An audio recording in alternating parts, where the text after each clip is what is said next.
This episode is brought to you by The Guarantors. Facing rising renter fraud? Don't let fraudulent applications compromise your financial stability. The Guarantors provide a safety net that protects your rent roll and minimizes bad debt. Why risk it? Talk to The Guarantors and secure your property's financial health. Visit theguarantors.com/multifamily today. Welcome to Leading Your Culture, brought to you by the Multifamily Media Network. I'm your host, Bill Nye. While serving in the United States Air Force, I was selected to attend the U.S. Air Force Leadership School, which is still the foundation for many of my leadership beliefs.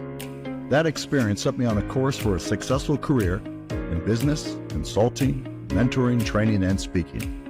In this series, my guests will come from many disciplines to discuss the most serious and at times not so serious topics on leadership and culture.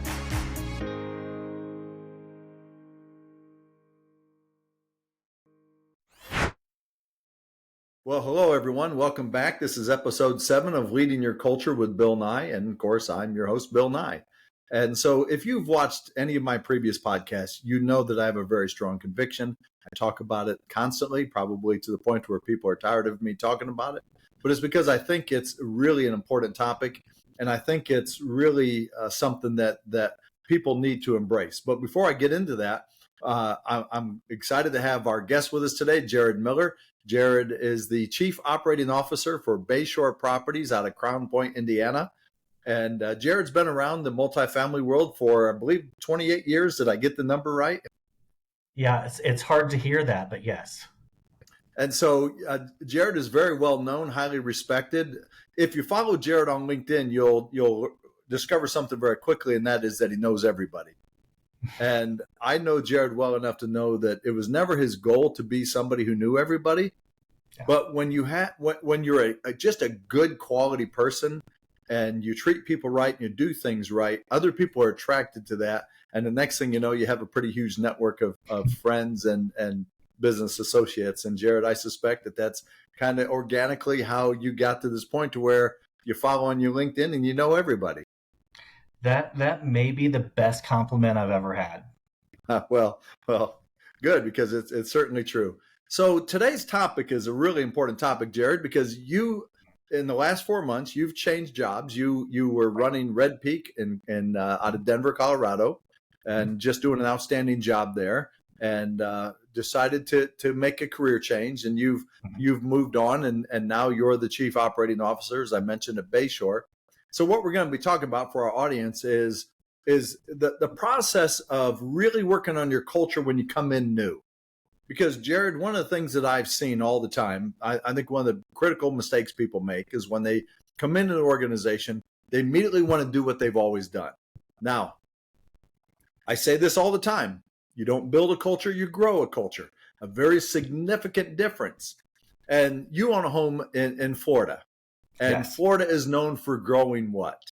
Citrus, we could go right? with very large insects. We could go iguanas. But from the food standpoint, yeah. The Sunshine State, where do we get our oranges? That's right. So citrus grows in Florida. It's known for citrus, right? Yes. Now you still own your home in Florida, but you also live in Chicago. That's right. How many orange groves have you seen in Illinois or Indiana? Can say I've seen 0.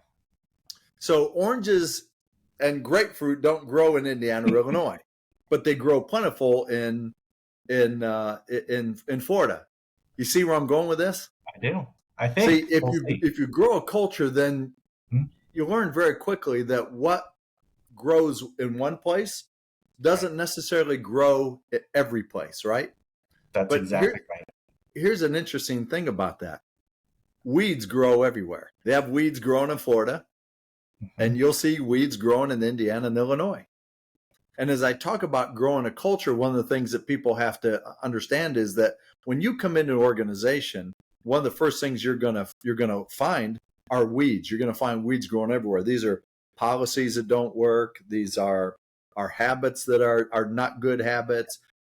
Maybe it's a work ethic issue. Maybe you've got the right people in the wrong seat. Maybe you have some of the wrong people.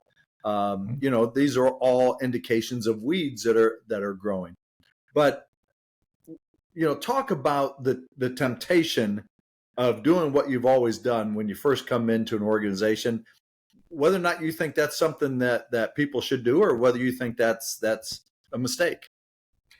Bill, I think that's a huge mistake that people make because no two companies are the same. You think about our industry, no two properties are the same, no two regionals are the same, no two owners are the same. So you really have to assess where you're starting from before you start replicating what you've done in the past, because in many cases, it simply won't work. It worked in that environment because of the specifics surrounding that environment. Oranges growing in Florida, the environment is right for oranges to grow in Florida. That's but right. Those oranges won't grow in Indiana or Illinois, right? Because the environment's not right. But you're a human being. You have your strengths, your weaknesses, your pet peeves, your likes, your dislikes. How do you avoid the temptation of just going with like what works for you? Because you're human. I think that does stymie potential growth for a company and potential new ideas. If you're coming into a situation and you're just replicating everything that's been done, that doesn't mean it's the best idea, best decision, best process, best platform. You have to yourself be open to learning and open to hearing, but also understanding the why of how we got there. Is there even a problem to solve in that area? Do you even need to touch that? Or, is it just easy to say, okay, we did this here, here, and here. I'm just going to pull it over, regardless if it solves anything. But listen, I know a lot of people, and I could start going down a list of people that I've heard them say this. This is how I do it. And so, one of the things I talk about a lot, Jared, is that when you have your culture is either intentional or it's unintentional. Mm-hmm. You're either very intentional about what you're growing, or you're unintentional, which means you're allowing anything to grow, which is almost always weeds, right? Mm-hmm. And I always say that in an unintentional culture, the culture becomes a mirrored image of the strongest personality.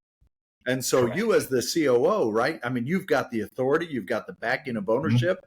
And so you certainly have the right to come in there and say, well, this is the way I do it. This is the way I do things. This is how I like things done. And I think that there's I think that's a trap for a lot of people to come in, because listen, my guess is you want this to happen quickly, right? That's right. You want to get the results you want. You want them like now, but mm-hmm. If you take on the belief that you grow a culture, you plant that seed in the ground, you don't wake up tomorrow and you're ready to harvest. That's right. So much of the time I've spent so far at Bayshore has been trying to understand the why, not what the issue or the opportunity is, but the why behind it. How did we get here? What drove that? And, then drilling down to, okay, if there is an opportunity, what exactly are we trying to solve? And what does success look like on the other side? It's mm-hmm. not just about plugging in, okay, I've done it this way. Here's the policy. Here's the system. It'll definitely work. That is a major trap, because you don't know.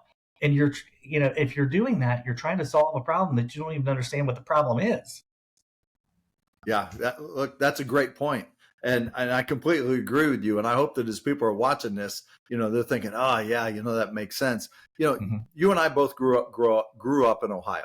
Yes. And anyone who's ever been to Ohio and knows anything about Ohio agriculture, a lot of people grow sweet corn. Sweet corn is very common, very popular in Ohio. Mm-hmm. So, I live in Texas, and you just don't see sweet corn grown in Texas. Well, last year I decided I was going to grow some sweet corn. And yeah, I got some sweet corn, but the ears were small. They weren't very sweet. It wasn't very good. It was like, no. I didn't set aside any part of my garden this year for sweet corn, because I discovered last year trying to force something into the environment that I like, but the environment wasn't right for it. And yes. I didn't get a very good yield. And it was a waste of effort. I was working hard to get something that was never going to be what I wanted it to be. Does that make sense? It totally makes sense to me. Okay, so you come into an organization, you're the new guy, you're the new boss, and earlier today, you and I had a conversation. I talked about, one of the things that you always want to grow in your culture is trust. But trust is, it's a very valuable thing to grow, but it's also a very slow thing to grow. thinking about this, for anybody who's watching this podcast, listening to our conversation today, you go in and you say, okay, it's not about me. I'm not just going to do what I've always done, because it's like trying to grow sweet corn in Texas, probably not going to get the results you want. And so, but there's got to be some things that you come in and you say, all right, there's some non-negotiables, or there's like some critical work in the beginning. Yes. What are some of those things that come to mind? Like advice you're giving to somebody who's coming in, look, a new property manager, a new regional manager coming in, and, they want to start growing, a really healthy culture. What are some things that you find that, hey, in the beginning, these are really key steps? First and foremost, for me, there's two. One, building relationships, starting to build that trust. Trust does not happen overnight, but as you're building conversations and building relationships, that will come in time. So taking the time to get to know people, to listen to people, and then through that comes the second, understanding the why things are the way they are, why are we where we are. Investing that up front to build a better understanding, rather than coming in and starting to make fast decisions, replicate what's been done in the past, or simply make assumptions and try to make decisions based on those assumptions. It's about taking a step back, listening and assessing first, and then acting. Okay. So understanding immediately how important the relationships are. 100%. That this is this. I'm not. I use a lot of like really old Americana type of analogies that may not resonate with people, but there's an analogy I use. I'm not the mule skinner. Back in the mining days when they would mine for gypsum and things like that, they would pull these sleds through the across the ground with mules, and of course the mule skinner is the guy with the whip. Mm-hmm. The mule skinner's the boss, right? That's right. He's the guy with all the power and the authority, and he's yelling at the mules to crack the whip, and the mules respond to that. But yeah, I don't think that's what you want, right? That's right.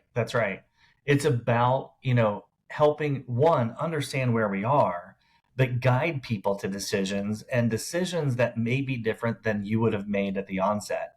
They have different information, they have different input. I think back to the last 4 months at Bayshore, there's no shortage of passion in this company.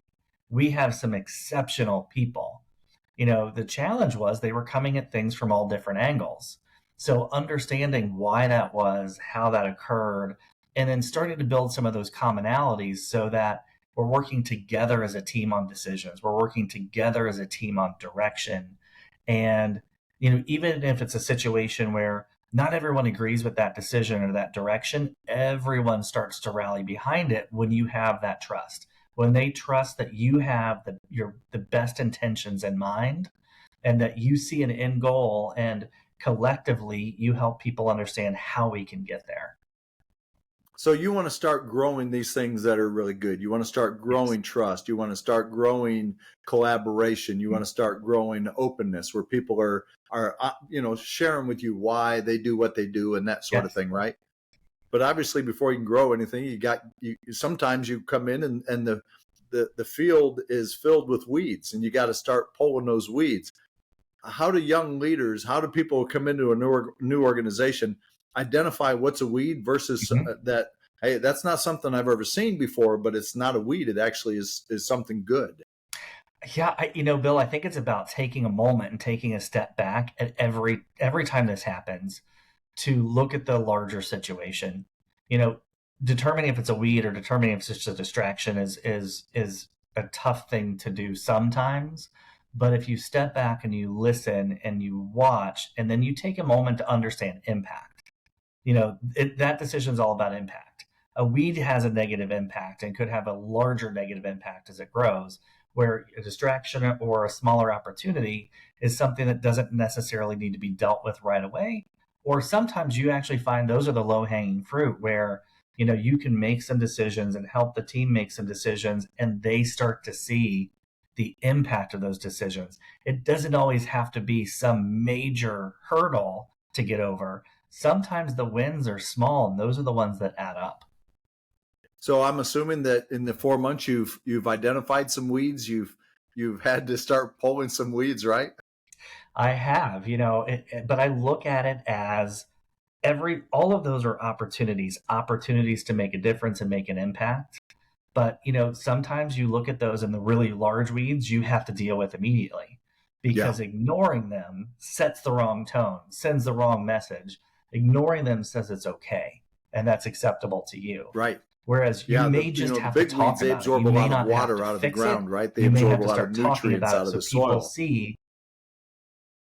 Yes, they do. They do. And if you have to start touching on it and talking about it, even if it's not something you can fix immediately, so that people understand that you see that opportunity and you think where we are today is not acceptable. Yeah, but I'm gonna throw a little devil's advocate out there.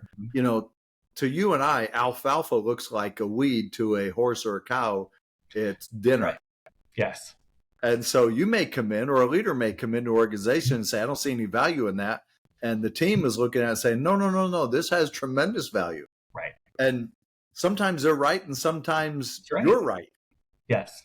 I would imagine coming in that the challenge is when you're right and you're right, but they still think that is alfalfa or dinner and not a weed. And you're like, no, that is not that is not anything good. There's no nutritional value in this at all. It's not gonna improve our reputation. It's not gonna improve our employee engagement. It's not gonna improve our bottom line.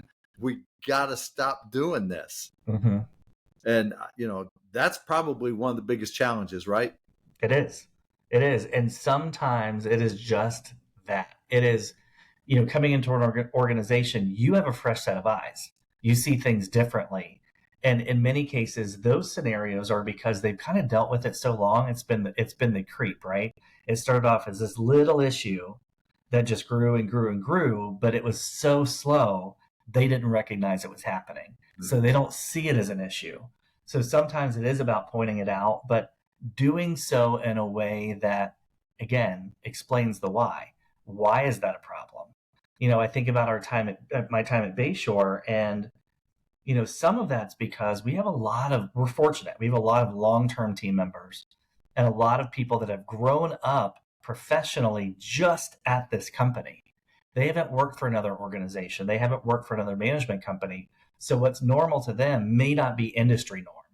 And helping explain sometimes why the industry norm is a positive, but just because it's also normal in the industry, it's like taking something from a prior company. That doesn't mean it's right in this scenario. Yeah. Yeah, it reminds me of the movie Nell, starring Jodie Foster. Mm-hmm. I don't know if you've ever seen that movie. But long time ago, yeah. Yeah, Jodie Foster raised out in the mountains in western North Carolina, and her mother died, and somebody discovered her living out there alone and brought her into the city and brought her into civilization. And Nell had this bizarre language. She used words that weren't real words. And well, that's because to your point, people, have only been in this industry or this one company. That's all they know, and they think it's normal. It's like Nell, she was only exposed to her mother, and her mother had a speech impediment and was mentally disabled, and so her mother used words that weren't real words. But Nell didn't know any better. Right. That's all she knew. I remember her talking about evildoers, and she called them evildoers. And it took them forever to realize what an evildoer is, and that was an evildoer. Right. Well, and I think that, every management company in this space has something similar. You cannot go company to company and know the vernacular is going to be the same. I go back to I was at Red Peak twice. Early in my career, the company was kind of just out of that startup phase, and I felt like I was relearning everything. No terms that we had used before were commonplace there. We didn't talk pro formas, we talked TRs as an example. And it was like a year before I knew what a TR was. It was transaction rationale, right? Okay. So I didn't know what it was. Right. For 11 years, and I came back and I was relearning all this stuff again because the vernacular had just company specific had just grown. and everybody talked in acronyms and just abbreviations and this and that. And, every company has that. And I think about Bayshore. We definitely have that. It's not the industry norm. It's just how the company's slowly evolved. I mean, we're family owned. It's a small organization. It started off with a couple hundred units, and now we're at 7,000. But that mentality has just grown organically. And thankfully, we've been able to grow our team members organically, but they don't know anything in many cases outside of Bayshore. That's indicative of culture itself, right? Yes. You can go anywhere in the world. And, although Spanish is a language that is spoken all over the world, you can go to multiple countries that speak Spanish, but they have their own unique dialect. Yes. Why? Because that's what culture is, right? Culture has its own unique vernacular. When you said TR, I come from the aviation world, from the Air Force. To me, that's a thrust reverser. Exactly. It means something entirely different. But again, that's all part of culture, is that in every culture, people have their own language. Think about in your home, with your family, with you and Cole and Eric, you guys use terms and words that are unique to you. Am I right? And it means something to you. It's the same in my family. It's the same in every family. That's very unique to culture. So, you come into an organization and you're new, and you don't want to fall into the trap of doing what you've always done, because sweet corn doesn't grow in Texas. That's going to be my new phrase. And there's probably somebody in Texas who says, "What's this guy talking about? I grow sweet corn. They're a better farmer than me." But you want to avoid the trap of doing what you've always done. Taking the time to build those relationships, but there's got to be some seeds you want to start planting right away. Yes. Right. Trust, you mentioned, that's certainly a one that you want to start planning right away. What comes to mind is some things that, again, anybody's watching this, listening to this, they're a young leader, they're new into an organization. What have you found? There's some things that, you want, some things can wait, but there are some things that can't wait, I would think, right? So what are some things that jump out? For me, I think it's a few things. One, I want people to understand at least how I would summarize my management style on the front end, so they know what to expect from me, when they're going to hear feedback. That makes sense. Yeah, when they're going to hear feedback, when I want to be involved, what trust looks like for me, when they know they've kind of reinforced that from my perspective, but also just some baseline expectations on how we treat each other and how we show up. Those are the things, and they're softer things, but those are the things that I try to talk through on the front end. But then I set the stage for, in Bayshore's case, we were going through immense change. It was an entire leadership change within the organization, and moving kind of from mom and pop, and we're always going to be family owned and family oriented, to the next level of an organization, the next level of professionalism. And I wanted to communicate that up front, because that was going to come out in how we started to voice expectations for, our regional team, our support team, and then how that would flow down to managers. I wanted them to understand a little bit more about my decision-making skills, what that looked like, but that I also welcome collaboration, because again, it's not about coming in and saying, okay, I've done it this way, that's how we're going to do it. It's about finding the right answer for Bayshore specifically. Yeah, that's a really good point, because I think that's a mistake that a lot of leaders make, is that they forget that this has to be a two-way street. Right. That, you're coming in and you've got to work with this team. Well, guess what? The team has to work with you. And and here's something I think is really important that a lot of people forget. They didn't pick you. None of the regionals picked you. Am I right? That's right. None of them said, I'm going to hire Jared Miller as our next COO. I'm going to hire Jared Miller as my next boss. They didn't pick you. None of the managers picked you. None of the service managers picked you.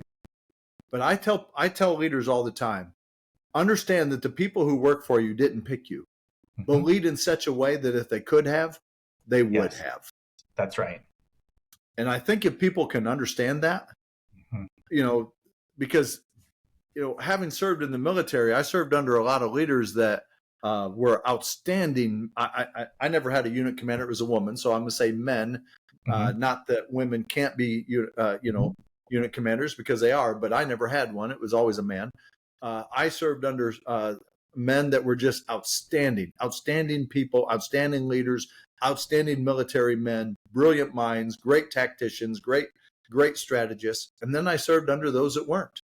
Mm-hmm. And that leader made such a huge difference. So here you are, you're the commanding officer over this large organization, but not one of those people picked you as their commanding officer. You were appointed their commanding officer. And so learning to lead them in a way that if they could have picked you, they would have picked you. I think that's a high bar to set. It is. I think it's a lofty challenge because look, the truth of the matter is there's probably going to be some people that are never going to get on the Jared Miller train. That's exactly right. But that has to be okay, right? That's right.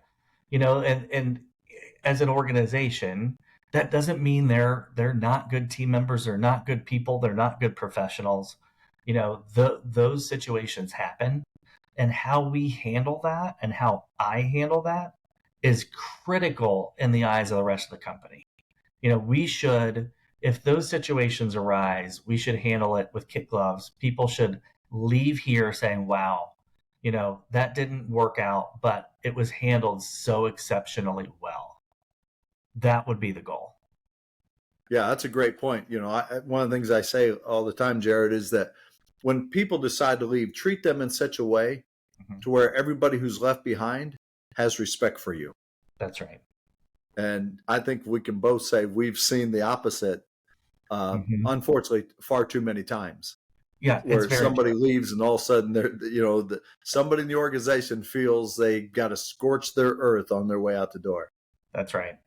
Terrible mistake. It happens often, and every industry kind of says the same thing. Oh, this industry is so small, everybody knows each other. Multifamily is very much that. Everyone is connected. It's not 5 degrees, 4 degrees of separation. It's more like 3. Yeah. I encounter people all the time now that I worked with in my 20s.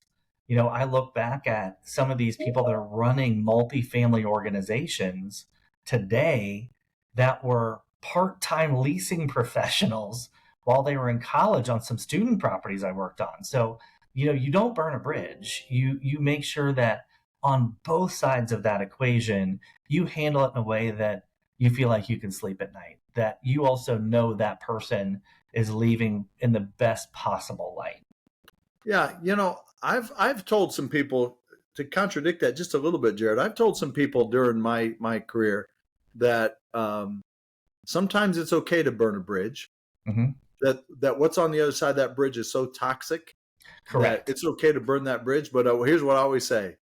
If you decide to burn that bridge, you better make sure it's a bridge you're never going to need to cross ever again. Right. Yeah, I think when that comes into play, Bill, is when there's an ethics concern, something like that. Right. It's just that's exactly what I'm referring to. You don't want to be associated. Right. But that's like 1 in 100,000. Right. And that's why I say you better make sure it's a bridge you never need to cross back over again. Because it's easy to get emotional, be angry, and have feelings in the moment.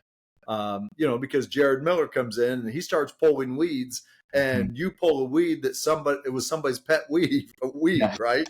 And their feelings are hurt, and they leave for all the wrong reasons, and then they burn that bridge, and then they mature through that, and they wake up one day and it's like, and they want to come back. And you're like, oh, the way you left was not okay, and sorry, I don't see the benefit in going backwards with this one. Right, and that happens so often when people do burn a bridge. I've been in leadership roles at other companies where people do, and then a role gets posted a year later, and they're the first person to apply, and unfortunately, it's irreparable damage at some point. Right. Again, it all comes back to the culture that you're trying to grow. Everything always comes back to the culture. And a lot of times people, they don't like the fact that you come in and you're starting to pull these weeds, and they jump into another organization. And guess what they find when they go into that another organization? They have a culture. Yes. And then they like, oh, I don't like this culture at all. I guess, the old culture, even though Jared pulled some of my favorite weeds, Mhm. that I thought were pretty. It was better than this, and they want to come back. And it's just, Patrick Lencioni is my favorite author, and he's Mhm. written several books. I've read every book he's ever written. And one of his best books is The Four Temptations of a CEO. Mhm. And so he goes point by point with what these four temptations are. And one of the temptations is to be adored. And I think that's brilliant advice, that, you're coming into this new organization and you want to build those relationships, but then the temptation comes in to do things to get people to simply like you, Right. as opposed to trust and respect you. Yes. That's the temptation of being adored. And I think I think it's an easy trap to fall into, because I know Yes. you're one of the nicest guys I've ever met in my life. Everybody who knows you says you're one of the nicest people they've ever met. And, I hope that people who know me think that I'm a very nice person, and so people who are nice by nature, it's, we want people to like us, right? That's right. I'm assuming you want people to like you. Of course. Of And course. I want people to like me, but so then you suddenly will tolerate weeds growing that you shouldn't, because you want to be adored. Well, and I think it's a double-edged sword, because I do, I know that's a big trait that I have. I do try to lead with the nice, and that's who I am. So, but on the flip side of that, when you have to have tough conversations, sometimes they're not expected. Yeah. It's a little surprising for me. I know when I pull out the word disappointed, because of who I am, it really does impact conversations, because I don't use that very often. That for me is when I pull something out where, another leader might be their really stern point, and that's their focus. That's when they switch the flip, or flip the switch. It's Friday. Yeah, Um, that too. yeah, that too. But for me, if I'm interacting with somebody, and I pull that card, they know it's serious. So, you do have to balance the nice with still having tough conversations. Yeah, I don't remember who wrote the book, but years ago, many years ago, I was still in the military when I read this book, and it was probably written by a military leader, which is Mhm. probably why I read it. But the title of the book was Blue Denim and Lace. And the whole concept was be tough like denim, Mhm. but also have a soft side for what people are going through in life. Right. That's the lace. Yes. And that message really hit home with me, because, Mhm. my dad was a Marine, and my dad was blue denim and leather. There was no lace. I love my dad, and I miss him dearly, but Mhm. my dad had, he was everybody's friend, but as a dad, my dad had one approach. He was tough. He was always tough. There was never any lace in that relationship. But that book really resonated with me. So yeah, I get what you're saying, that, people sometimes just think that because you're a nice person, that you'll turn a blind eye to unacceptable behavior, unethical behavior, whatever the case might be. And as a leader in the organization, whether you've been there a week, a month, a year, or 10 years, you've got to be true to your values, your character, and your integrity, right? Yes, you do. Always. It's who you are, to your core. But the thing is, coming in as a new leader, the team you're leading, they don't know where that line is yet, right? You've got to show them where that line is, because they don't know you well enough to know where it is. That's right. And I would think that would be an important component early on in building those relationships, is making sure that that you're very clear about what your integrity is, your character, Yes. your values, so that people that I don't think you just stand up and declare, I'm a person of integrity and this is where my line is. Some people do that. I've heard people go into me and say, "You ever lie to me, it's over." Like they've never told a lie. Exactly. Okay, all right. But I think my guess is you're having enough conversations that are in depth to where people can pretty quickly learn Yeah. what your character is, your integrity, and where that line is. Right. And there, you think about these opportunities, they come up organically, especially as you do build those relationships with people and they let their guard down, right? They're finally able to be more themselves. But that's when this comes into play and things come up, situations come up, and you have an opportunity to call it out right there. It's just critical to do that, to do that in the right way too. If it's, unfortunately, sometimes that's in front of a group of people when something comes up and it starts to snowball. Yeah. I've always tried to take those conversations offline and explain where I'm coming from. And you know what? I'll tell you, that exists every couple of weeks. You've got that opportunity to say, hey, that kind of is a red line for me. We don't do this. I don't condone this. Or what if we tried this? I think we can do this better. We can reframe this, a little differently. Yeah. Wow. That's a great point. Two great points. One, letting that happen organically. Don't force it. Don't go in and just try and force this is who I am. Look at who I am.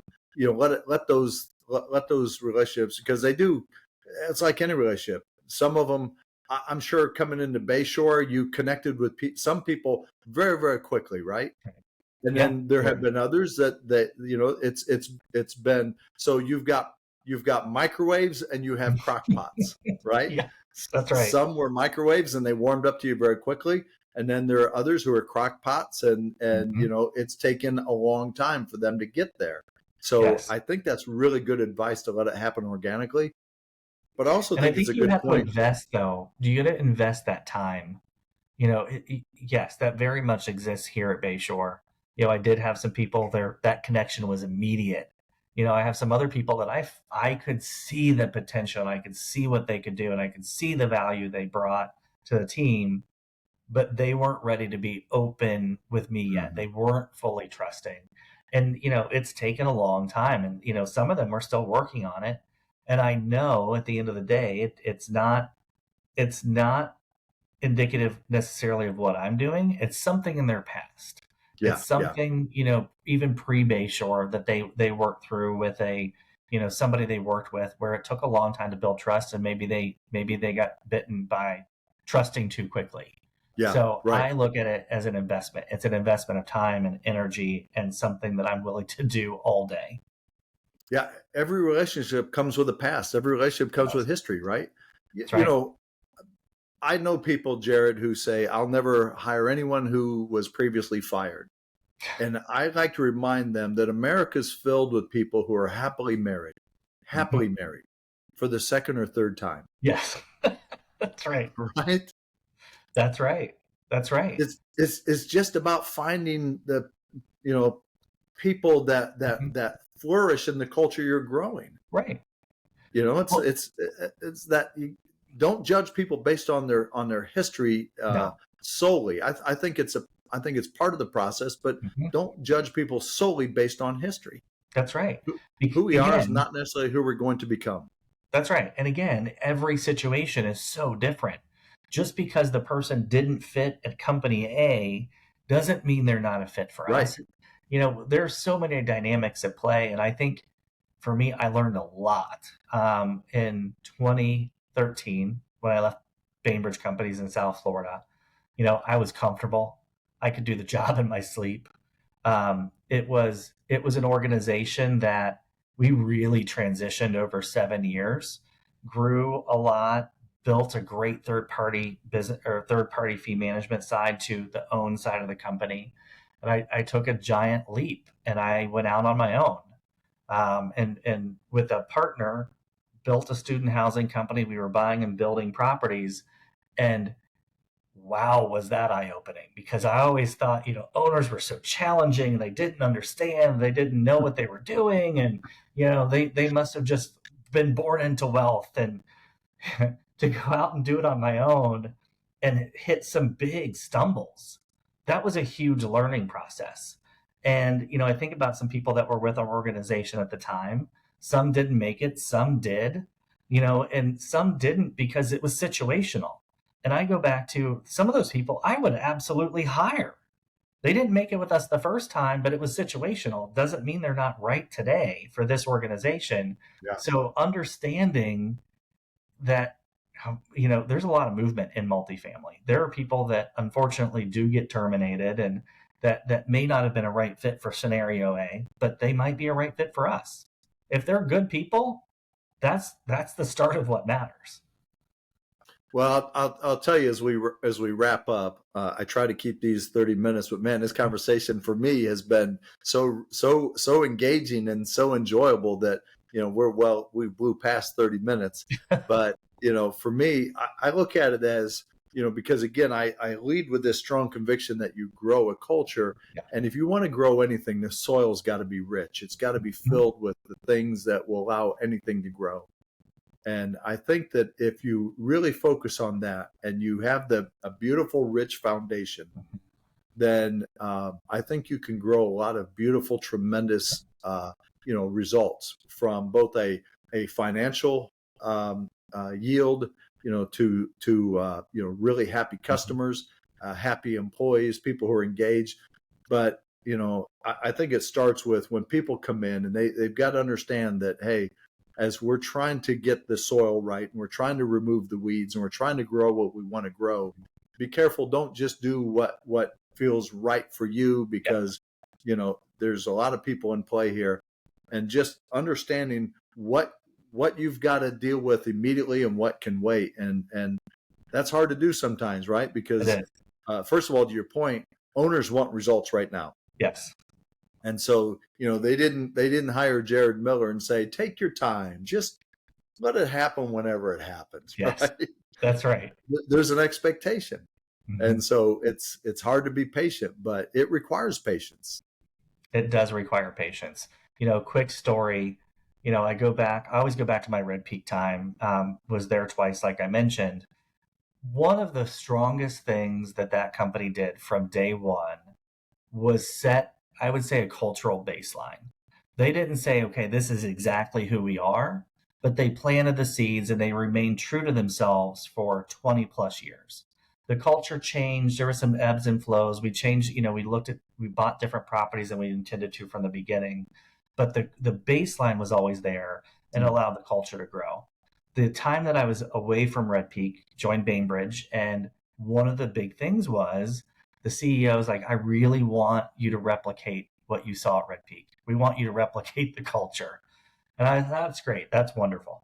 So I did exactly what we're talking about. I went in and said, okay, we did this, we did this, we did this, we did this. Such a dramatically different organization, different people, different investment thesis, everything that could have been different was. And it took me a few months to say, okay, I can't come in and just replicate. We got to build something specific here. You take learnings from your past, but you still build what's right for an organization. It's specific. It's a very specific recipe. Yeah, that's a great point. You were trying to grow citrus in Indiana. Yeah, that's right. So we can't grow oranges, but can we grow apples? Right. So some of the same skills will help us to grow the apples, but it's still different. It is. Because to your point, you go in and you just can't just replicate it. That's not how culture works. Listen, that's a valuable lesson. That's a great story, for the end of this podcast. So I appreciate you sharing that. Hey, listen, this has been a lot of fun. I know anybody who's going to tune in and watch this is going to really enjoy this conversation, because I do think this is a struggle for everybody.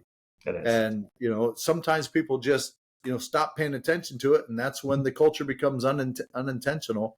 And again, that's when you start to grow all this wild stuff that doesn't really benefit anybody. So, Jared, I appreciate your time. This is a great conversation. I'm glad you were able to join me today. So thank you all. Thank you so very much.